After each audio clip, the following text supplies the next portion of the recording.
Hey guys, I'm here to get into the 1982 Ridley Scott film Blade Runner. And this is a very unique and original kind of film. Um, Often it polarizes people. I used to not love this one. I thought it was like a decently entertaining, but not a masterpiece. But I think as time has passed, I resonate more and more with what I think this film is laying out, which is I think it's tailor made for a lonely person's perspective.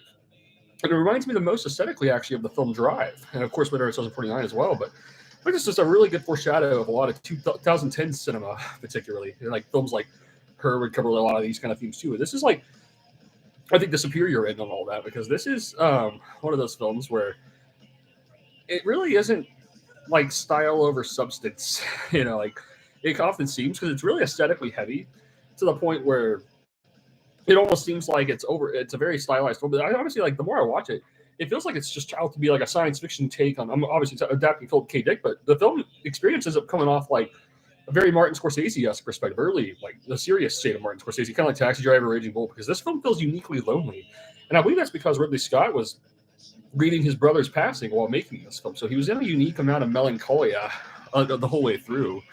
And this just captures again, it's set in Los Angeles in the year 2019, and it feels like it's honestly like having rewatched it recently. After a lot of time has passed, this grew on me as a very rich and perfect depiction of just kind of how a more hopeful and positive perspective on loneliness, which relates to honestly a foundation that does feel true to the year 2019 in reality in the film world, and the way it's evolved now. It's becoming more universal, I think, slowly but surely. But I think that Blade Runner is just the best kind of science fiction film noir. It's basically a film noir in the science fiction atmosphere, but it's very slow paced. It's very much a slow burner.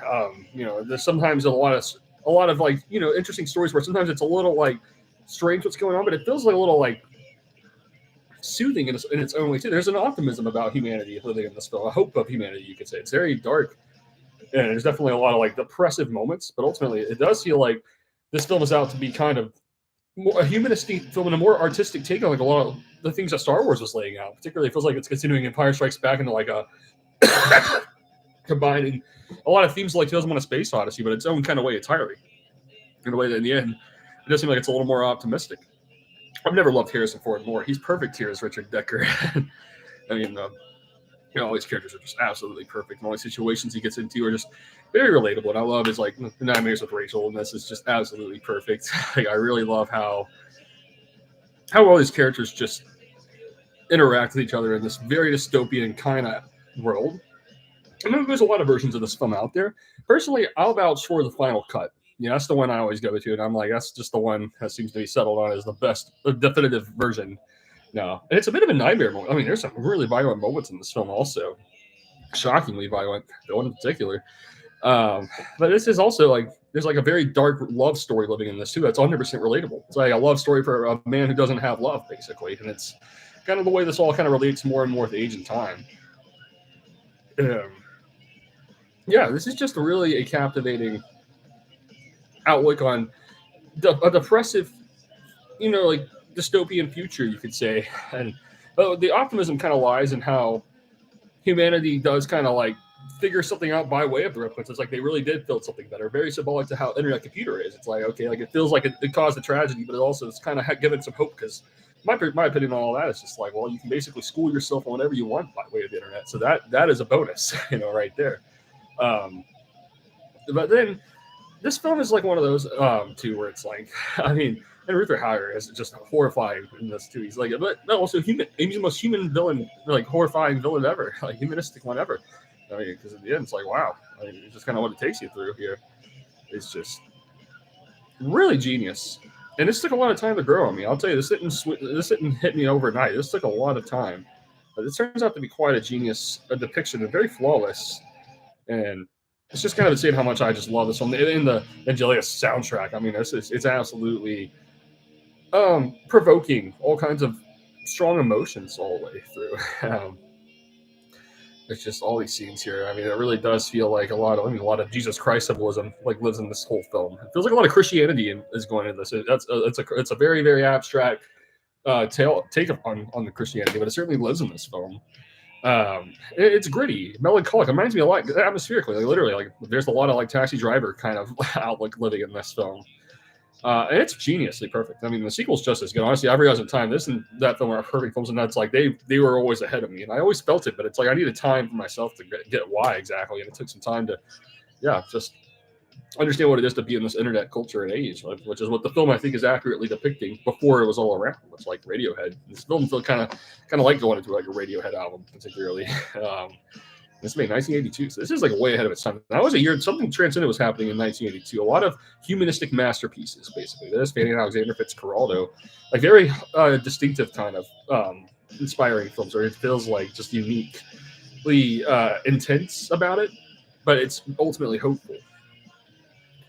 It's very ethereal. Like it's just atmospheric. You can just get lost into the aesthetics, and it's entirely substantial in its outlook. I mean, yeah, this is just growing on me completely in time. I mean, it really is just a film that's endlessly worth deciphering because. I mean, there's some horrifying things happening here, and it's also really beautiful moments too. That's what I could describe all these moments, and just the way it just really it takes its time to evolve. It's very inspiring for a lot of films to come here. Yeah, that's gonna come soon. I'm literally releasing Fallacy probably tomorrow. Honestly, the day after it's happening. I'm ready. It's done. Yeah, I'm premiering it tonight, and then yeah, we're gonna see where it goes here next. It's gonna involve a lot of what I'm taking in and doing all this journey. That's kind of why I'm doing all this. Just it's getting my thoughts kind of evolved for just all my film projects to come. And just being social about it on the social side and bringing it here helps me in real life about it. So. Blade Runner is a big example of why it's good. I'm thankful for that, platform. That's one of the reasons because Blade Runner is talking about a world where you can voice your opinions on socially without judgment, or you can judge on your own. You don't have to tell me. Even better, whatever you want to do. But this is one of the best films ever made. Very bleak and depressing, but ultimately comforting. I think that's the atmosphere that comes through. It feels like a definitive part of because there's a horribly dated end of the '80s, which is like kind of like, for example, Wolf of Wall Street communicates. I know it's set in the early '90s, but it feels like the late hell of the '80s. While this is the glorious side, like along with like Kate Bush and Tom Waits. I mean, there was an REM. There was like a glorious side to the '80s. Justice, well, that does hold up timelessly because a lot of that's just like a complete contrast of the '70s, and it is like I think that the conclusion is that it's worth having hope for humanity. Completely different than and same with like Last Temptation of Christ, which also depicts this kind of in its own way. Or it's typically a lot of films in the '70s. I think Apocalypse Now put us into that. And it's like it was just like about it is kind of nihilistic to the extent of death. It's just the '80s had to come around and the best of it cleaned it up successfully. There's something very triumphant about the series of Blade Runner. It's unique. I don't know. I've just never really seen a world quite like it. I've never seen Los Angeles depicted like this ever. I mean, this is an original depiction of Los Angeles, perhaps the most stunning depiction I've ever seen. Because it is, even though it's far removed from how it looks now, it's just the themes and what it takes you through are very relatable to nowadays. I mean, here in 2023 on it. It's one of the best films of all time, and easily the best Philip K. Dick adaptation I've ever seen. I mean, I haven't really cared for the other ones. Like Scanner Darkly is not one of my favorite Linklaters. I just somehow that didn't mix the way I was. That's one it's really good. It was my top 5 directors. Ridley Scott, oddly enough, is not one of my all-time favorites, although this and Alien are masterpieces. I've yet to see anything else by him that's blown me away. I need to go through quite a few more of his films. This is the perfect film. I love the whole experience of this, really. It's future Los Angeles at its all-time best, and this is a real masterpiece. All these themes here are really perfect. I recommend this film to anyone who's up for an R-rated movie because it's pretty violent. I will say for the violence, I don't call anything else too horrible about it. I mean, and just Harrison Ford's a little intense. Deckard's a little bit of an intense guy. Like he never really breaks about it. He comes dang close to breaking to a bad dude, but I'm a moment or two. So because it's a very emotional film that kind of begs you to look at yourself, and that's the way I felt in this film. I literally felt like this film was so transcendental that I had to take it in for a few days before I could just even talk about what a masterpiece this is, because that's so personal to me now, and it's just in the way that it always will be. This and Blade Runner 2049 both are perfect at capturing.